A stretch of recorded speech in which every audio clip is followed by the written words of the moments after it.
Даннинг-Крюгер эффектиси деген Кыргызстанда бар. Бул деген нерсе, эгерде мисалы үчүн сен өзүңдү мындай эң акылдуу сезсең, эң кыйын сезсең, сен деген кандайдыр бир жетишкендиктерге жеттиң, тегерегиндеги элдердин жетишкендиктери жок. Анан алар эмнени билет, эмнени сүйлөй алат, алардын кандай маалымат сапаттуу болушу мүмкүн. Жок, алар мүмкүн эмес, мен эң кыйынмын деп өзүңдү менменсиген кылып туруп кыйын сезсең, ошондо бул эффект, Даннинг-Крюгер эффекттин кандайдыр бир көрүнүшүнө кабылганыңда ошонун так белгиси.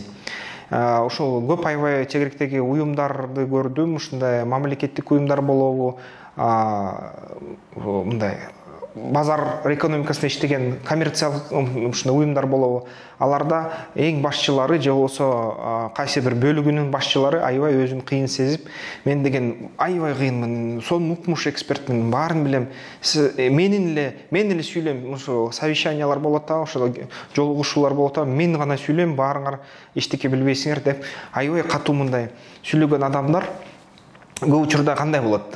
Эң аз дегенде бул компаниялары урайт да, акырындап урап, алардын кирешелери бир кыйла өсүп, анан түшө баштайт.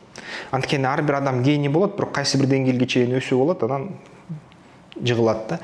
Кээ бир компаниялар эң жаман дегенде тагдыр урат да, катуу урат, компания урайт, бүт баягы байлыктары тонолот, жок болуп кетет, же болбосо чыгымдары көбөйөт, кирешелери азаят, ушундай болот. Ал эми эгерде башка компанияларды карайлы, аякта мисалы үчүн башчылары ар бир ошол топтун мүчөсүн тыңшап, угуп, кана эмне дейсиң, сүйлө. Эң мындай бийлиги чоң адамдары мамлекеттик уюм болобу, мамлекеттик уюмдарда ушу жанакындай көрүнүш болсо, Даннинг-Крюгер эффектинин астындагы башчылар болсо, бөлүмдөрүнүн реформалар көп учурда жойулуп урайт да, жасалбай калат. Жакшы мындай жаңылыктар ишке ашпай калат. Ал эми мындай эгерде уюмда Даннинг-Крюгер эффектке туруштук берген, каршы турган адамдар, адистер, башчылар болсо, алар ар бирин тыкшайт да, ар бирин карайт, ар бир топтун мүчөсүн айтат, кана сүйлө, кандай маалыматың бар деп туруп, баарын сүйлөтүп туруп, өзү унчукпай угат да, анан чоң мындай сүрөт түзөт, сереп түзөт. Демек, бул мындай деп атат, тиги мындай деп атат, баары ар кандай маалымат айтып атат, демек чындык ушунда деп туруп, так чечимди, мындай жакшы чечимди кабыл алып туруп, жакшы сапаттуу чечим кабыл алат.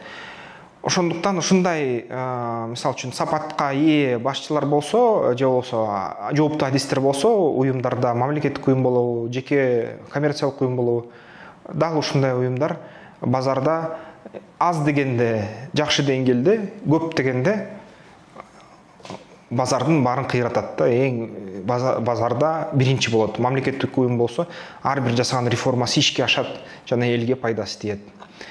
Ошон үчүн Даннинг-Крюгер эффектинин бир мындай шарты, ага туушар болбош үчүн дайыма кичине баягы ар бир маалыматты тыңшап, өзүңдүн ичиндеги болуп аткан ойлоруңду башка бирөөлөрдүн ойлору менен салыштырып, ошо сереп жүргүзүп, башкалардан үйрөнүүгө даяр болуп, башкалардан маалыматты укканга даяр болгондо, ошондо ал эффект мындай тоскоол кылбайт жашоодо да. Ал эми баарын билем десең, бул деген аз билгендиктин белгиси. Көп билгендиктин белгиси, же унчукпаш керек, же тыңшаш керек да, элди тыңшап, туура чечимди кабыл алардын астында канча көп колалуулуңда кишилер болсо, анын баарынан ушул маалыматты алып, тыңшап, чоң сүрөт түзүп, ошол чоң сүрөттүн ичинде так сереп салып, адистерден алынган маалыматтын негизинде туура чечимдерди кабыл алуу.